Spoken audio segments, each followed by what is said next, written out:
जय हिंद दोस्तों, स्वागत है आपका हमारे YouTube चैनल में।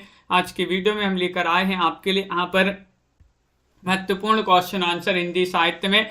तो सभी लोग वीडियो को पूरा अवश्य देखिएगा। अगर आप चैनल पर पहली बार आए तो चैनल को सब्सक्राइब कर लें, वीडियो को लाइक कर लें और ज़्यादा से ज़्यादा वीडियो को शेयर करें। रोज़ अपनी एक क्लास होती है तो सभी लोगों के लिए रोज़ इसी तरह से जुड़ना है। आज का अपने यहाँ पर फर्स्ट क्वेश्चन क्या पूछा गया है देख लेते हैं। गुरप्रीत सिंह जी, आज का अपने यहाँ पर फर्स्ट क्वेश्चन है, लाल तारा के रचनाकार कौन माने जाते हैं। 241वां क्वेश्चन यहाँ पर पूछा है। लाल तारा रामवृक्ष बेनीपुरी, उदय शंकर भट्ट, निराला या फिर हरिऔध किन का माना जाता है, किन की रचना मानी जाती है। क्वेश्चन नंबर 241 आपसे यहाँ पर पूछा गया है। 241 में सही आंसर चयन करना है। तो आप सभी का सही आंसर जो लाल तारा रचना है ये रामवृक्ष बेनीपुरी की मानी जाती है। विकल्प नंबर आपका यहाँ पर एक जो है वह आप सभी का यहाँ पर सही आंसर होगा। ये वाला विकल्प आपका सही आंसर है। लाल तारा जो है रामवृक्ष बेनीपुरी की रचना मानी जाती है। कैदी की पत्नी कृति के लेखक कौन माने जाते हैं बताइएगा। क्वेश्चन नंबर 242 यहाँ पर पूछा गया है। सुमित जी, चांदनी जी, क्या होगा सही आंसर। मोहित जी, लवली जी, राजन जी, कैदी की पत्नी कृति के लेखक कौन माने जाते हैं। 42वां क्वेश्चन यहाँ पर पूछा गया है। 42 में आप सभी का सही आंसर है, ये भी रामवृक्ष बेनीपुरी की रचना मानी जाती है। कौन सी, कैदी की पत्नी। विकल्प नंबर बी आप सभी का यहाँ पर सही आंसर होगा। अपनी केवलधार काव्य संकलन के रचनाकार कौन माने जाते हैं। 243वां क्वेश्चन यहाँ पर पूछा गया है। 243 में आप सभी का सही आंसर है, अपनी केवलधार की रचनाकार बताना है। तो आप सभी का यहाँ पर सही आंसर है 43 में केदारनाथ अग्रवाल, केदारनाथ सिंह, सर्वेश्वर दयाल सक्सेना, अरुण कमल किन की रचना मानी जाती है। तो 43 में 243 में आप सभी का यहाँ पर सही आंसर है अरुण कमल। अपनी केवलधार के रचनाकार कौन माने जाते हैं, अरुण कमल आपका यहाँ पर सही आंसर होगा। विकल्प नंबर डी आपका यहाँ पर सही आंसर होगा। बिल्कुल सही आंसर है। अगला क्वेश्चन यहाँ पर देखिएगा। क्वेश्चन नंबर 44 है कि निम्नलिखित काव्य संकलनों में से किसके कवि अरुण कमल हैं, ये आपको बताना है। तो अब भी अपन ने क्या पढ़ा कि अपनी केवल धार इन्हीं की रचना मानी जाती है। अपनी केवल धार आप सभी का सही आंसर होगा। आगे बढ़ते हैं। क्वेश्चन नंबर यहाँ पर 45 पूछा गया है। उदय नए इलाके में एक इसकी काव्य कृति है बताइए। नए इलाके में तो आप सभी का यहाँ पर सही आंसर आ रहा है बोधिसत्व, विनोद कुमार शुक्ल, उदय प्रकाश या फिर अरुण कमल। तो 245 में आप सभी का सही आंसर आ रहा है नए इलाके में एक इसकी काव्य कृति मानी जाती है। तो आप सभी का सही आंसर है नए इलाके में कमल खिल रहे हैं। नए इलाके में कमल खिल रहे, तो कमल से अरुण कमल आपका यहाँ पर सही आंसर है। डी वाला जो विकल्प है वह आप सभी का सही आंसर होगा, जो कि सभी लोगों ने यहाँ पर सही आंसर चयन किया है। अगला क्वेश्चन यहाँ पर देखिएगा। क्वेश्चन नंबर आपसे पूछा गया है। 46वां क्वेश्चन है कि मुक्ति बोध की आत्मकथा इसके लेखक कौन माने जाते हैं। 46 में आप सभी को चयन करना। मुक्ति बोध की आत्मकथा के लेखक माने जाते हैं विष्णु चंद्र शर्मा, विष्णु प्रभाकर, नेमी चंद्र जैन या फिर मुक्ति बोध। 246 में आप सभी लोग चयन कीजिएगा मुक्तिबोध की आत्मकथा के लेखक कौन माने जाते हैं। और 46 में आप सभी का सही आंसर आ रहा है विष्णु चंद्र शर्मा। विष्णु चंद्र शर्मा आप सभी का यहाँ पर विकल्प नंबर ए वाला जो है भाई आप सभी का यहाँ पर सही आंसर होगा। मुक्तिबोध की आत्मकथा के लेखक विष्णु चंद्र शर्मा जी माने जाते हैं। अगला क्वेश्चन यहाँ पर क्या पूछा है कि समय के आरोही क्रम में कौन सी रचना पहले आई। आरोही क्रम में आपसे पूछा है अंधेर नगरी, त्यागपत्र, आत्मनिपद, तुम चंदन हम पानी। तो 47 में आप सभी का सही आंसर आ रहा है। 47 में आप सभी का सही आंसर क्या होगा।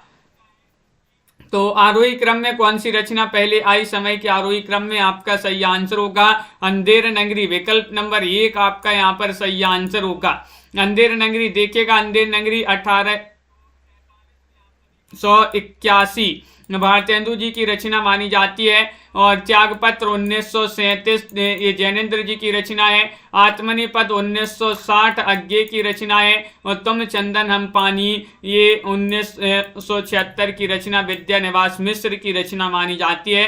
तुम चंदन और हम पानी, तुम चंदन हम पानी मिश्र हो गए, मिश्र से विद्यानिवास मिश्र आपका सही आंसर होगा, उन्हीं की रचना मानी जाती है। क्वेश्चन नंबर 48 आपसे पूछा, रचना यदि जीवन के अर्थ का विस्तार करती है तो आलोचना रचना की अर्थ का है कथन इनमें से किस आलोचक का है। वह आलोचक आपके लिए 248 में यहाँ पर चयन करना है। क्या होगा सही आंसर, 248 में चयन कीजिएगा। रचना यदि जीवन के अर्थ का विस्तार करती है तो आलोचना रचना की अर्थ का, यह कथन किस आलोचक का माना जाता है। 48 में आप सभी का सही आंसर होगा रामस्वरूप चतुर्वेदी। रामस्वरूप चतुर्वेदी यानी कि विकल्प नंबर आपका सी सही आंसर यहाँ पर होगा। विकल्प नंबर 3 होगा सही आंसर। सभी लोग विकल्प नंबर 1 बता रहे हैं। रामस्वरूप चतुर्वेदी मधुमती में हिंदी सर्जना और आलोचना बिखराव के संदर्भ शीर्षक के अंतर्गत लिखते हैं। आधुनिक दृष्टि से रचना जीवन के अर्थ का विस्तार करती है तो आलोचना रचना के अर्थ का। तो रामस्वरूप चतुर्वेदी आपका सी वाला विकल्प सही आंसर होगा।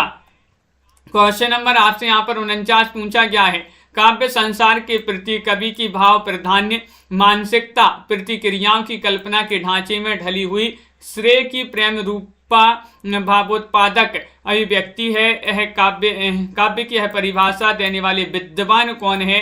वह विद्वान आपके लिए यहाँ पर बताना है। बाबू श्याम सुंदर दास हैं, बाबू गुलाब राय हैं, रामचंद्र शुक्ल हैं या जयशंकर प्रसाद हैं। क्वेश्चन महत्वपूर्ण है। 49वां क्वेश्चन यहाँ पर दिया गया है। 49 में आप सभी का सही आंसर है बाबू गुलाब राय जी का ये कथन माना जाता है। काव्य की यह परिभाषा जो दी है किन्होंने दी है, बाबू गुलाब राय ने दी है। विकल्प नंबर बी आपका यहाँ पर सही आंसर होगा। विकल्प नंबर 2 आपका यहाँ पर सही आंसर है। प्रिंसी जी, सलोनी जी। अगला क्वेश्चन यहाँ पर दिया गया है। क्वेश्चन नंबर 50 आपसे यहाँ पर पूछा गया है, जिस तरह हम बोलते हैं उस तरह तू लिख और उसके बाद भी हमसे बड़ा तू दिख। पंक्तियों के रचनाकार कौन माने जाते हैं बताइएगा, चयन कीजिएगा। महत्वपूर्ण क्वेश्चन है, मोटिवेशनल जी। और आप सभी का यहाँ पर सही आंसर आ रहा है, जिस तरह हम बोलते हैं उस तरह तू लिख और उसके बाद भी हमसे बड़ा तू दिख। ये पंक्तियों के रचनाकार माने जाते हैं भवानी प्रसाद मिश्र जी। कौन माने जाते हैं? भवानी प्रसाद मिश्र जी की पंक्तियां बहुत ही प्रसिद्ध महत्वपूर्ण पंक्तियां मानी जाती हैं। भवानी जी बोल रहे हैं, भवानी क्या बोल रहे हैं? भवानी जी बोल रहे हैं कि जिस तरह हम बोलते हैं उस तरह तू लिख, उसके बाद भी हमसे बड़ा तू दिख। यह पंक्तियां 1930 में कवि शीर्षक कविता से कविता की ये पंक्तियां मानी जाती हैं। 1930 में प्रकाशित कवि शीर्षक कविता की पंक्तियां हैं। अगला क्वेश्चन यहाँ पर देखिएगा, मानव अथवा प्रकृति के सूक्ष्म किंतु व्यक्त सौंदर्य में आध्यात्मिक छाया का भान मेरे विचार से छायावाद की एक सर्वमान्य व्याख्या हो सकती है। यह कथन किसका है? 251 में आपको चयन करना है। 251 का क्या होगा सही आंसर? सुमित्रानंदन पंत, डॉक्टर नगेंद्र, नंद दुलारी वाजपेयी या नामवार से हैं। महत्वपूर्ण क्वेश्चन पूछा गया है और आप सभी का यहाँ पर क्या होगा सही आंसर? तो विकल्प नंबर सी आपका सही आंसर है, नंद दुलारी वाजपेयी। नंद दुलारी वाजपेयी जी की पंक्तियां पूछी जाती हैं। विकल्प नंबर सी आपका सही आंसर होगा, बिल्कुल सही। अगला क्वेश्चन यहाँ पर देखिएगा, क्वेश्चन नंबर 52 आपसे यहाँ पर पूछा गया, छायावाद और उत्तर छायावाद के बीच कुछ वैसा ही संबंध दिखता है जैसे मध्यकाल में भक्ति काव्य और रीति काव्य के बीच था। इन पंक्तियों के लेखक 252 में आपको चयन करना है। क्या होगा सही आंसर? आचार्य नंद दुलारी वाजपेयी, डॉक्टर बच्चन सेन, रामस्वरूप चतुर्वेदी, डॉक्टर नगेंद्र। किनकी पंक्तियां ये मानी जाती हैं? 52वां क्वेश्चन यहाँ पर पूछा गया है और आप सभी का यहाँ पर सही आंसर आ रहा है, डॉक्टर रामस्वरूप चतुर्वेदी जो हैं उन्हीं की पंक्तियां मानी जाती हैं। विकल्प नंबर आपका सी वाला जो है वह आपका सही आंसर होगा। सी आपका सही आंसर है। रामस्वरूप चतुर्वेदी अपनी पुस्तक हिंदी साहित्य एवं संवेदना का विकास में लिखते हैं कि छायावाद और उत्तर छायावाद के बीच कुछ वैसा ही संबंध दिखता है जैसे मध्यकाल में भक्ति काव्य और रीति काव्य के बीच था। बहुत ही प्रसिद्ध ये कथन पंक्तियां मानी जाती हैं। अगला क्वेश्चन देखिएगा, हिंदी आलोचना में शुक्ल जी की चिंतनात्मक मान्यताओं को सबसे प्रबल समर्थन किसने दिया है? 253 में आपके लिए यहाँ पर चयन करना है, क्या होगा सही आंसर? डॉक्टर नगेंद्र, विश्वनाथ प्रसाद मिश्र, मुक्ति बोध, रामविलास शर्मा। क्वेश्चन नंबर आपका यहाँ पर पूछा गया है 53 और 53 में आप सभी का सही आंसर क्या होगा? हिंदी आलोचना में शुक्ल जी की चिंतनात्मक मान्यताओं को सबसे प्रबल समर्थन किसने दिया है? तो विश्वनाथ प्रसाद मिश्र आपका सही आंसर होगा। स्टेटस वाई RR जी विकल्प नंबर आपका जो बी है वह आपका यहाँ पर सही आंसर होगा। विश्वनाथ प्रसाद मिश्र आपका सही आंसर है। आगे देखिएगा, क्वेश्चन आपसे यहाँ पर अगला क्या पूछा गया है, देखिए यहाँ पर दिया गया है क्वेश्चन नंबर 54। क्या पूछा है? यदि द्विवेदी जी ना उठ खड़े होते तो जैसी अव्यवस्थित व्याकरण वृद्ध और ऊट पटांग भाषा चारों ओर दिखाई पड़ी थी उसकी परंपरा जल्दी ना रुकती। यह कथन किसका माना जाता है? 54 में आपको चयन करना है और 54 में आप सभी का सही आंसर है रामचंद्र शुक्ल, श्याम सुंदर दास, हजारी प्रसाद द्विवेदी, गणपति चंद्र गुप्त। बताइए, यदि द्विवेदी जी ना उठ खड़े होते तो जैसी अव्यवस्थित व्याकरण में वृद्ध और ऊटपटांग भाषा चारों ओर दिखाई पड़ी थी उसकी परंपरा जल्दी ना रुकती। ये कथन माना जाता है आचार्य रामचंद्र शुक्ल जी का। किनका? आचार्य रामचंद्र शुक्ल जी का ये कथन विकल्प नंबर 1 आपका सही आंसर होगा। बिल्कुल सही। अगला क्वेश्चन यहाँ पर पूछा गया है, क्या पूछा है देखिएगा, व्याख्यात जीवन वृत्त हमारा लोकहित एकांत था, आत्मा अमर है देह नश्वर यह अटल सिद्धांत था। उपरोक्त पंक्तियां किस कृति में संग्रहित हैं? किस कृति से पंक्तियां ली गई हैं ये आपको बताना है। साकेत से, भारत भारती से, सिद्धराज से, उपरोक्त में से कोई नहीं। तो व्याख्यात जीवन वृत्त हमारा लोकहित एकांत था, आत्मा अमर है देह नश्वर यह अटल सिद्धांत था। ये पंक्तियां जो हैं ये ली गई हैं भारत भारती से। विकल्प नंबर बी आपका सही आंसर है। बहुत ही प्रसिद्ध महत्वपूर्ण पंक्तियां मानी जाती हैं ये, तो बी वाला विकल्प आपका यहाँ पर सही आंसर होगा। मैथिली शरण गुप्त की जो रचना है भारत भारती उसी में ये पंक्तियां संग्रहित हैं। अगला क्वेश्चन यहाँ पर देखिएगा, क्वेश्चन नंबर आपसे यहाँ पर 56 पूछा गया है, दुख ही जीवन की कथा रही क्या कहूँ आज जो नहीं कही। ये पंक्तियां किन की मानी जाती हैं बताइए। आंसू या फिर किस कृति की पंक्तियां हैं? आंसू, सरोज स्मृति, राम की शक्ति पूजा या फिर निर्झरणी। तो आप सभी का सही आंसर होगा, ये पंक्तियां जो हैं वह मानी जाती हैं किस कृति की? सरोज स्मृति की। सरोज स्मृति विकल्प नंबर आपका यहाँ पर बी वाला जो विकल्प है वह आपका सही आंसर है। दुख ही जीवन की कथा रही क्या कहूँ जो आज नहीं कही। सरोज स्मृति आपका बी वाला विकल्प सभी का सही आंसर होगा। बिल्कुल सही, बहुत बढ़िया। यह काव्य पंक्तियां मुक्त छंद के प्रवर्तक महाकवि सूर्यकांत त्रिपाठी निराला द्वारा रचित सरोज स्मृति नामक कविता की पंक्तियां मानी जाती है। आर्थिक चिंताओं के बीच पुत्री सरोज का देहांत हो जाता है, तब निराला जी ने सरोज स्मृति नामक कविता लिखी थी। तो ये आपको याद रखना कि आर्थिक चिंताओं के बीच पुत्री सरोज का देहांत हो जाता है, तब निराला जी ने सरोज स्मृति नामक कविता लिखी थी। और उसी कविता की पंक्तियां दुख ही जीवन की कथा रही क्या कहूँ आज जो नहीं कही। तो ये बहुत ही महत्वपूर्ण प्रसिद्ध पंक्तियां मानी जाती हैं। क्वेश्चन नंबर 57 आपसे पूछा है, सच्चा प्रेम वही है जिसकी तृप्ति आत्मबलि पर हो निर्भर, त्याग बिना निष्प्राण प्रेम है, करो प्रेम पर प्राण निछावर। इन पंक्तियों के रचनाकार कौन माने जाते हैं? 57 में आपको चयन करना है, बताइए। माखनलाल चतुर्वेदी हैं, बालकृष्ण शर्मा नवीन है, रामनरेश त्रिपाठी है, श्रीधर पाठक हैं।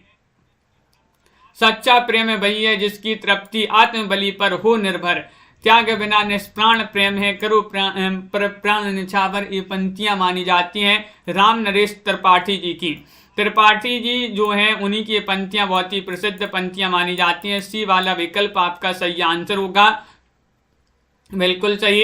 यहाँ पर देखिए, निजी सुख और स्वार्थ को छोड़कर देश पर जीवन बलिदान की प्रेरणा रामनरेश त्रिपाठी की रचना में मिलती है। कवि की दृष्टि है वास्तविक प्रेम देश प्रेम ही माना जाता है। ये पंक्तियां यहाँ पर दी गई हैं, पढ़ लेते हैं अपन।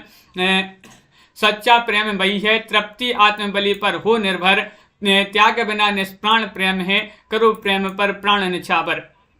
देश प्रेम का पूर्ण क्षेत्र है, अमल असीम त्याग से विलसित, आत्मा के विकास से जिसमें मनुष्यता होती है विकसित। यह अद्भुत है कि रामनरेश त्रिपाठी की कविताएं मानवीय प्रेम और प्रकृति प्रेम भी देश प्रेम बने जाती हैं। क्वेश्चन नंबर आपसे यहाँ पर पूछा है 58, बहुत ही महत्वपूर्ण क्वेश्चन है। रावण अशुद्ध होकर भी यदि कर सका त्रस्त, तो निश्चित तुम हो सिद्ध करोगी उसे ध्वस्त। राम की शक्ति पूजा कविता में यह कथन किसका माना जाता है, ये आपके लिए बताना है। बताइएगा बिंदु जी, स्वानी जी, सोनी जी। तो आप सभी का सही आंसर है 58 में ये कथन माना जाता है। जाम्बवन जी जो हैं उन्हीं का ये कथन माना जाता है। बी वाला विकल्प जो है वह आप सभी का यहाँ पर सही आंसर, विकल्प नंबर 2 आपका सही आंसर है, बिल्कुल सही। अगला क्वेश्चन यहाँ पर देखिएगा। क्वेश्चन नंबर आपसे यहाँ पर पूछा गया है 59वां क्वेश्चन है। ये पंक्तियां दी गई हैं, भीतर भीतर सब रस चूसे, हंसी हंसी के तन मन धन मुँह से। ये पंक्ति किस कवि की मानी जाती है, बताइएगा। प्रताप नारायण मिश्र की, बालकृष्ण भट्ट की, ठाकुर जी की, या फिर भारतेंदु हरिश्चंद्र जी की।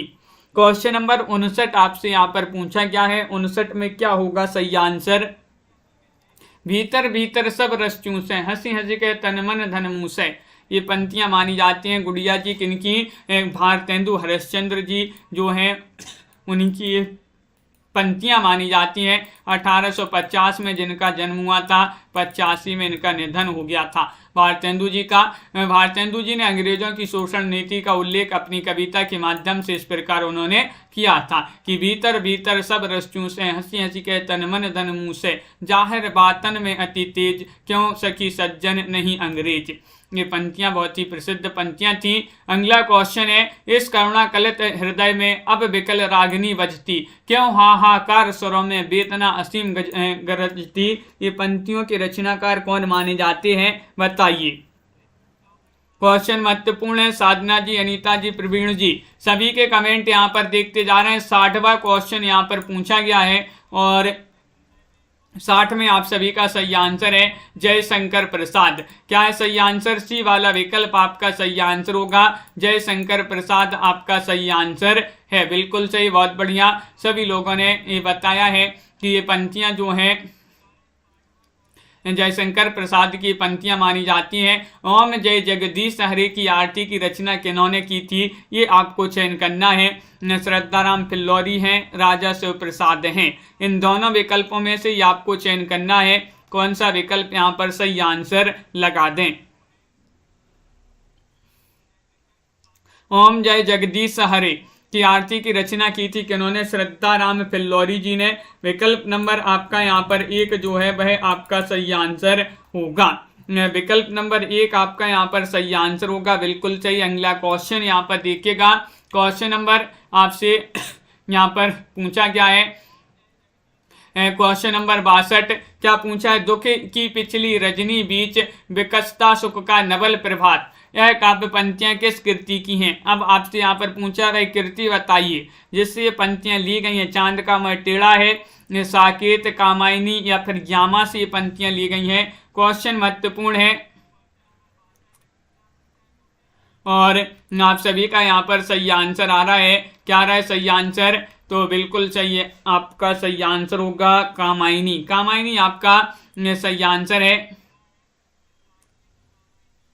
विकल्प नंबर आपका यहाँ पर सी, दीपक जी, सी वाला विकल्प आपका सही आंसर है। ये जयशंकर प्रसाद की रचना कामायनी की श्रद्धा सर्ग से उपयुक्त काव्य पंक्तियां ली गई हैं और यहाँ कभी दुख की अपेक्षा सुख चाहता है क्योंकि वह आनंदवादी दर्शन से प्रभावित है। क्वेश्चन नंबर आपसे यहाँ पर 63 पूछा गया है, नारी तुम केवल श्रद्धा हो विश्वास रचत नगपग तल में किस रचनाकार की पंक्ति मानी जाती है। 63 में आपको चयन करना है, बताइएगा जयशंकर प्रसाद या फिर सुमित्रानंदन पंत, निराला या फिर महादेव वर्मा। महादेव वर्मा जिनको आधुनिक युग की मीरा कहा जाता है, पूछा जाता है क्वेश्चन। आधुनिक युग की मीरा किसे कहा जाता है, महादेव वर्मा को कहा जाता है। तो नारी तुम केवल श्रद्धा हो विश्वास रजत नगपग तल में, ये जयशंकर प्रसाद की पंक्तियां मानी जाती हैं। विकल्प नंबर 1 आपका सही आंसर होगा, बिल्कुल सही। अगला क्वेश्चन यहाँ पर देखिएगा, ये पंक्तियां यहाँ पर किससे ली गई हैं। नारी तुम केवल श्रद्धा हो, ये जो पंक्तियां किस रचना से ली गई हैं, जयशंकर प्रसाद की ये पंक्तियां मानी जाती हैं। और ये ली गई हैं किससे, ये पंक्तियां ली गई हैं कामायनी से। कामायनी के जो लज्जा परिच्छेद है उसी से पंक्तियां ली गई हैं, जिसमें नारी के गुणों का बखान किया गया है, बिल्कुल सही। विकल्प नंबर 1 आपका यहाँ पर सही आंसर होगा, 1 आपका सही आंसर है। अगला क्वेश्चन यहाँ पर देखिएगा, क्वेश्चन नंबर आपसे 65 पूछा क्या है, कविता में कहने की आदत नहीं पर कह दूं वर्तमान समाज में मैं चल नहीं सकता, पूंजी से जुड़ा हुआ हृदय बदल नहीं सकता। ये पंक्तियां इनमें से किस कवि की मानी जाती हैं। नागार्जुन, मुक्तिबोध, त्रिलोचन शास्त्री या सुदामा पांडे धूमिल। 65 में आपको चयन करना है, ये पंक्तियां किन की मानी जाती हैं। तो आप सभी का यहाँ पर 65 में सही आंसर आ रहा है, ये पंक्तियां मुक्तिबोध की। किनकी, मुक्तिबोध। आपका यहाँ पर विकल्प नंबर बी जो है वह आपका सही आंसर होगा, बिल्कुल सही, बहुत बढ़िया। सभी लोगों ने यहाँ पर सही आंसर चयन किया है।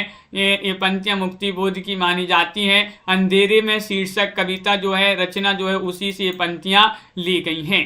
क्वेश्चन नंबर आपसे यहाँ पर पूछा गया है अगला 66वां क्वेश्चन है, करते तुलसीदास भी कैसे मानस नाद, महावीर का यदि उन्हें नहीं मिलता नहीं प्रसाद। बताइए उक्त पंक्तियां किन की मानी जाती हैं। और लाइक अवश्य करते जाइएगा वीडियो को, जिन्होंने अभी तक वीडियो को लाइक नहीं किया है लाइक कर लीजिएगा। करते तुलसीदास भी कैसे मानस नाद, महावीर का यदि उन्हें मिलता नहीं प्रसाद। ये पंक्तियां मानी जाती है मैथिली शरण गुप्त जी की। किनकी, विकल्प नंबर आपका यहाँ पर सी वाला जो है वह आपका यहाँ पर सही आंसर होगा। सी वाला विकल्प आपका सही आंसर है, बहुत बढ़िया। सभी लोगों ने यहाँ पर सही आंसर चयन किया है, मैथिली शरण गुप्त आपका सही आंसर यहाँ पर होगा। और यहाँ पर देखिएगा अगला क्वेश्चन यहाँ पर क्या पूछा गया है। क्वेश्चन नंबर आपसे यहाँ पर पूछा है 66, गिरा हो जाती है सनियन, नयन करते नीरव भाषण, जैसे विरोधाभासी चमत्कार का सौंदर्य किसकी कविता में प्राप्त है। ये आपको बताना है, निराला, पंत, प्रसाद या फिर महादेवी वर्मा। गिरा हो जाती है सनियन, नयन करते नीरव भाषण, जैसे विरोधाभासी चमत्कार का सौंदर्य किसकी कविता में प्राप्त होता है। तो आप सभी का सही आंसर है पंत, आपका सही आंसर होगा। सुमित्रानंदन पंत आपका यहाँ पर सही आंसर होगा। और ये जो पंत की जो पंक्तियां हैं, ये उच्छ्वास जो कविता है उच्छ्वास, उसी से ये ली गई हैं, उच्छ्वास से। अगला क्वेश्चन यहाँ पर देखेगा, उनका सारा काव्य समन्वय की विराट चेष्टा है, तुलसीदास के संबंध में यह कथन किसका माना जाता है। 68 में आपके लिए चयन करना है, रामचंद्र शुक्ल, नगेंद्र, हजारी प्रसाद द्विवेदी, नंद दुलारे वाजपेयी। सोनिका जी, रोली सिंह जी और भावना जी सभी लोग चयन करेंगे, अरविंद जी। सभी लोग लाइक अवश्य करते जाइएगा जिन्होंने अभी तक लाइक नहीं किया है। और आप सभी का यहाँ पर सही आंसर आ रहा है, क्या आ रहा है सही आंसर, विकल्प नंबर सी। बहुत सारे लोग बता रहे हैं कि हजारी प्रसाद द्विवेदी की पंक्तियां मानी जाती, कथन माना जाता है। तो विकल्प नंबर सी आपका सही आंसर है। तुलसीदास जी की अक्षय कीर्ति का आधार उनके द्वारा रचित महाकाव्य रामचरितमानस माना जाता है, जिसकी भाषा अवधी मानी जाती है और दोहा चौपाई शैली में ये रचित माना जाता है। श्रृंगार रस इसमें जो है, श्रृंगार रस का वर्णन इसमें है रामचरितमानस में। क्वेश्चन नंबर आपसे यहाँ पर 69 क्या पूछा गया है, देखिएगा 69 क्वेश्चन है, लोकनायक वही हो सकता है जो समन्वय कर सके। यह कथन किसका माना जाता है? क्वेश्चन आपसे यहाँ पर 69 पूछा गया है। 69 में क्या होगा सही आंसर? लोकनायक वही हो सकता है जो समन्वय कर सके, ये आपसे पूछा गया है, महत्वपूर्ण क्वेश्चन दिया गया है और आप सभी का यहाँ पर सही आंसर आ रहा है। क्या आ रहा है सही आंसर? चयन कीजिएगा, महत्वपूर्ण क्वेश्चन यहाँ पर दिया गया है। विकल्प नंबर बी आपका सही आंसर है। हजारी प्रसाद द्विवेदी का ये कथन माना जाता है, बिल्कुल सही। अगला क्वेश्चन यहाँ पर देखिएगा, तुलसी के वचनों के समान रहीम के वचन भी हिंदी भाषी भूभाग में सर्वसाधारण के मुँह पर रहते हैं, यह किसका कथन है? 70वां क्वेश्चन यहाँ पर बताना है, बताइए। 70वां क्वेश्चन का आंसर बताना है। आंसर क्या होगा इसका? नगेंद्र हैं, नंद दुलारी वाजपेयी हैं, रामचंद्र शुक्ल हैं, बच्चन से हैं। ये किसका कथन माना जाता है? नीतू जी, उमेश जी, आप सभी का यहाँ पर सही आंसर आ रहा है। ये कथन माना जाता है रामचंद्र शुक्ल जी का। किनका? रामचंद्र शुक्ल। आपका विकल्प नंबर जो सी है वह आप सभी का यहाँ पर सही आंसर होगा। रामचंद्र शुक्ल आपका सही आंसर है, बिल्कुल सही। अगला क्वेश्चन यहाँ पर देखिएगा, अधिकार खोकर बैठना यह महादुष्कर्म है, इस पंक्ति के रचयिता कौन माने जाते हैं? बताइए। किनकी पंक्ति मानी जाती है?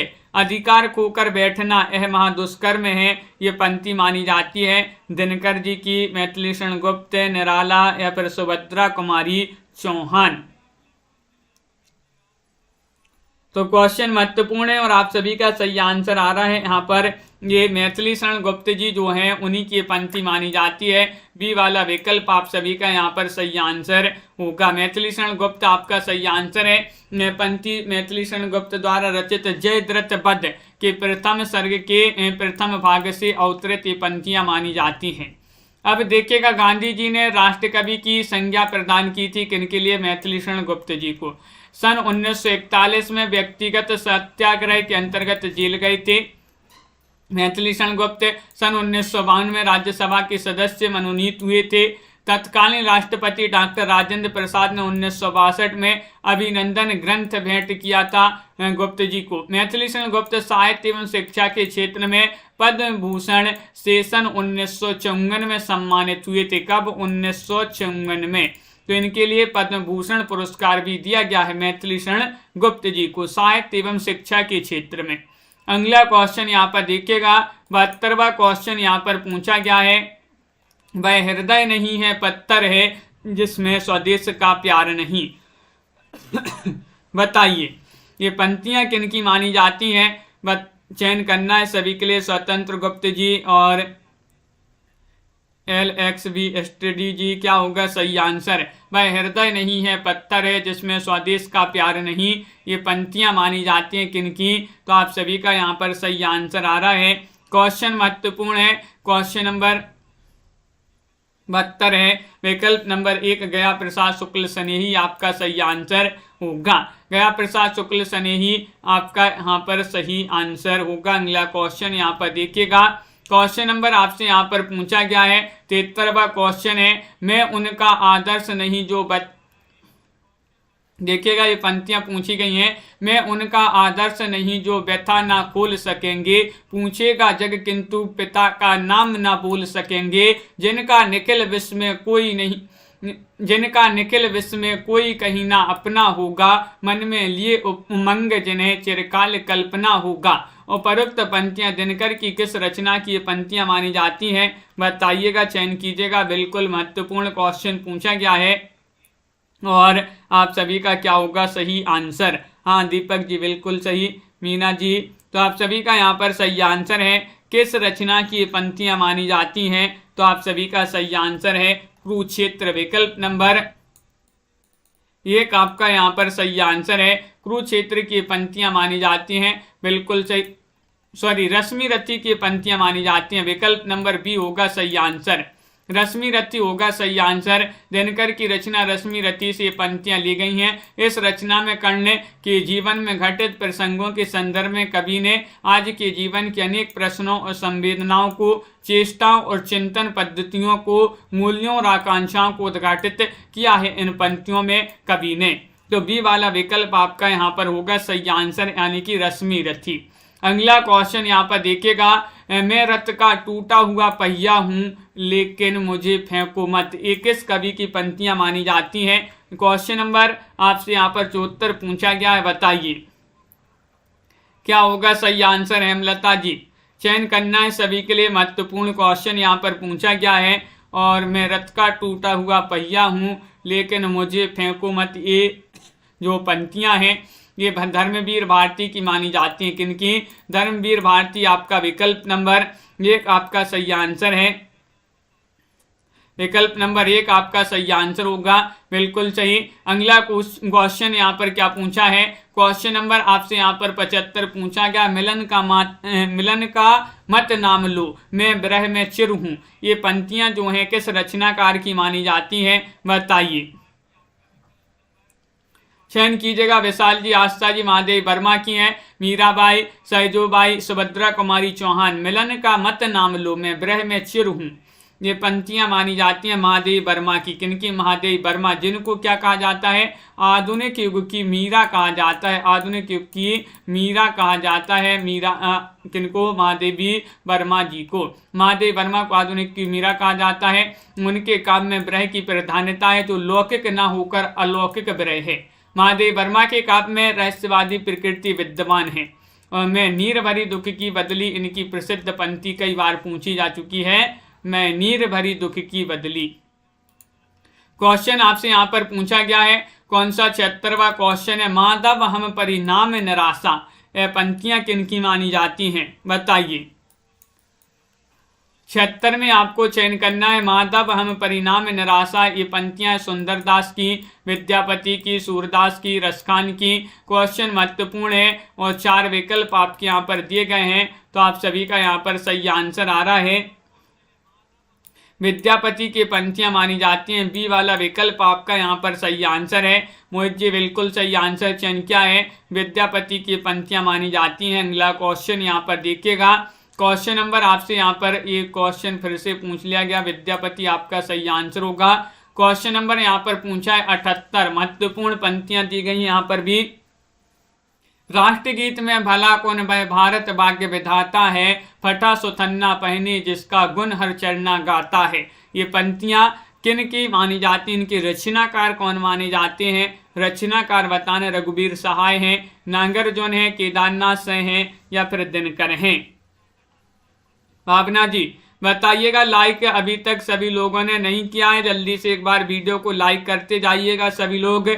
और राष्ट्रगीत में भला कौन वह भारत भाग्य विधाता है, रघुवीर सहाय की पंक्तियां मानी जाती हैं। विकल्प नंबर 1 आप सभी का यहाँ पर सही आंसर होगा। रघुवीर सहाय आपका सही आंसर है। रघुवीर सहाय जो है दूसरे सप्तक के कवि माने जाते हैं और इन्होंने दिनमान का जो है दिनमान उसका संपादन किया, पत्रिका दिनमान पत्रिका का संपादन भी किया है 1979 से 82 तक। क्वेश्चन नंबर आपसे यहाँ पर पूछा गया है 79वां क्वेश्चन पूछा है, मैं अब लो नसानी अब न नसे हूँ, ये पद के रचयिता कौन माने जाते हैं? क्वेश्चन महत्वपूर्ण है। अब लो नसानी अब न नसे हो, ये पद माना जाता है सूरदास जी का, कुंभन दास, तुलसीदास, गोविंद स्वामी। तो आप सभी का यहाँ पर अथर्व यादव जी क्या होगा सही आंसर? तो विकल्प नंबर सी सही आंसर है। तुलसीदास जी जो है उन्हीं की पंक्तियां मानी जाती हैं, पद माना जाता है कि अब लो नसानी अब न नसे हो, विकल्प नंबर सी आपका सही आंसर होगा। क्वेश्चन नंबर आपसे यहाँ पर 80 पूछा गया है, निम्नलिखित जो पंक्तियां हैं किस कवि की मानी जाती हैं? खने खन नयन कौन अनुसरई, खने खन बसन धूलि तन भरई, बताइए। 80 में आपके लिए चयन करना है विद्यापति, वल्लभाचार्य, विठलनाथ, निम्बारकाचार्य। तो 80 में आप सभी का सही आंसर आ रहा है खने खन नयन कौन अनुसरई, खने खन बसन धूलि तन भरई, ये पंक्तियां मानी जाती हैं किनकी? विद्यापति की, जिनको क्या कहा जाता है? मैथिल कोकिल के नाम से जाना जाता है विद्यापति। विकल्प नंबर ए आपका सही आंसर यहाँ पर होगा। विद्यापति की जो पदावली है उसी से ये पंक्तियां ली गई हैं। इस प्रसंग में नायिका के नक्शक सौंदर्य को विद्यापति ने जिस ढंग से अंकित किया है वह अपूर्व है। विद्यापति को देखिएगा, विद्यापति द्वारा रचित पदावली की सरसता को लक्षित कर लोक हृदय और पंडित समाज ने उन्हें अभिनय जयदेव, मैथिल कोकिल, नव कवि शेखर आदि और उपाधियों से विभूषित किया गया था विद्यापति को। और अगला क्वेश्चन यहाँ पर देखिएगा, कीर्तिलता की रचनाकार कौन है? कीर्तिलता रचना किन की मानी जाती है? तो क्या होगा सही आंसर? तो कीर्तिलता जो रचना है वह मानी जाती है अभट्ट जो में रची है, विद्यापति की रचना है कीर्ति पताका पूछा है, कीर्ति पताका पूछा है, तो कीर्ति पताका जो ये विद्यापति की रचना मानी जाती है। कि देखिएगा इन्होंने अभट्ट में कीर्तिलता और कीर्ति पताका और देश भाषा मैथिली में पदावली की रचना की थी, इन्होंने विद्यापति ने। अगला क्वेश्चन यहाँ पर देखेगा, देसल बहना सब जन मिठा ते तेसन जपहूं अभट्टा, ये पंक्ति किनकी मानी जाती है? बताइए। क्वेश्चन नंबर आपका 82 पूछा क्या है? देसल बहना सब जन मिठा ते तेंसन जपहूं अभट्टा, ये पंक्तियां मानी जाती हैं किनकी? तो ये पंक्तियां भी बहुत ही महत्वपूर्ण है, पढ़ चुकी ये पंक्तियां हैं। मुकनद जी, पार्वती जी, विद्यापति की पंक्तियां मानी जाती हैं। बी वाला विकल्प आप सभी का यहाँ पर सही आंसर होगा, जो कि सभी लोगों ने यहाँ पर विद्यापति बताया है, बिल्कुल सही आंसर चयन किया है। अगला क्वेश्चन यहाँ पर देखिएगा, लोगन कवित्व की वो खेल करी जानू हैं, इन्हें काव्य पंक्तियों के रचयिता कौन माने जाते हैं? बताइए। ठाकुर, भिखारीदास, चिंतामणि, द्विजदेव। क्वेश्चन महत्वपूर्ण है। क्वेश्चन नंबर आपसे यहाँ पर 83 पूछा गया है। 83 में आप सभी का सही आंसर है, ठाकुर की पंक्तियां मानी जाती हैं। लोगन कवित्व की वो खेल करी जानू है, ये काव्य पंक्तियों के रचयिता ठाकुर माने जाते हैं। विकल्प नंबर ए वाला आप सभी का यहाँ पर सही आंसर होगा। ठाकुर कहते हैं, ये इनकी पंक्तियां यहाँ पर दी गई हैं, पढ़ लेते हैं। सीख लीनो मीन मृग खंजन कमल नैन, सीख लीनो जग ओ प्रताप को कहानु है, सीख लीनो कल्प वृक्ष काम धेनु चिंतामणि, सीख लीनो मेरु और कुबेर गिरी आनु है। ठाकुर कहते, या की बड़ी है कठिन बात, या को नहीं भूली कहूँ बाधियत बानो है, डेल सो बनाए आए सभा मेलत सभा के बीच, लोगन कवित्व की वो खेल करी जानू है। इस रचना में बार बार सीखी यानी कि शिक्षा व्युत्पत्ति को उसके बल पर अंततः प्रेरणा के अभाव में मर पचकर कविता करने वालों को कोसा जा रहा है और कहा जा रहा है कि कविता की बात बड़ी कठिन है, यह खेल नहीं है, मतलब यह असीधार व्रत है, वह रचनाकार हो ही नहीं सकता जो अपने जीवन में रचनाकार नहीं है। जीवन में रचनाकार वही होता है जो मानवता से प्रतिबद्ध होकर मूल्यों को जीता है, अब मूल्यों से जूझता है, संघर्ष की आंच में तपती धूप में कहीं से आस्था का रस खींचकर हरा भरा बना रहता है। यह खेल नहीं है। ठाकुर इस खेल की ओर इशारा कर रहे हैं। कविता बाहर की प्रलोभना से नहीं, भीतर की प्रेरणा से लिखी जाती है। ये लिखा है किन्होंने? ठाकुर जी ने। बहुत ही बढ़िया लिखा है। अगला क्वेश्चन यहाँ पर 84वां क्वेश्चन पूछा गया है। सूर्य कवित्व सुनी कौन कभी जो नहीं सिर चालन करे, सूर्यदास के संबंध में यह प्रशस्ति कथन किसका माना जाता है? बताइए।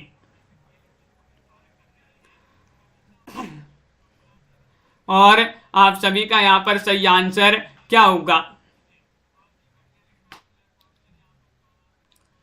तो क्वेश्चन महत्वपूर्ण है। नाभादास आपका यहाँ पर सही आंसर होगा। प्रशस्ति कथन नाभादास का माना जाता है। बिल्कुल सही, बहुत बढ़िया, सभी लोगों ने यहाँ पर सही आंसर चयन किया है। इस प्रकार के बहुत ही महत्वपूर्ण क्वेश्चन आंसर थे आज की क्लास में। सभी लोग वीडियो को लाइक कर लें, चैनल को सब्सक्राइब कर लें, ज़्यादा से ज़्यादा वीडियो को शेयर करें। रोज आपके लिए क्लास लाई जाती है और रोज आपके लिए इसी तरह से जुड़ना है। शाम को 4 बजे आपकी एक क्लास होती है। अगली क्लास आपकी एक होगी शाम को 7:30 पर आपके लिए जुड़ना है। वहाँ पर आपके लिए हिंदी व्याकरण सामान्य हिंदी के क्वेश्चन लाए जाते हैं। सभी के लिए बहुत बहुत धन्यवाद।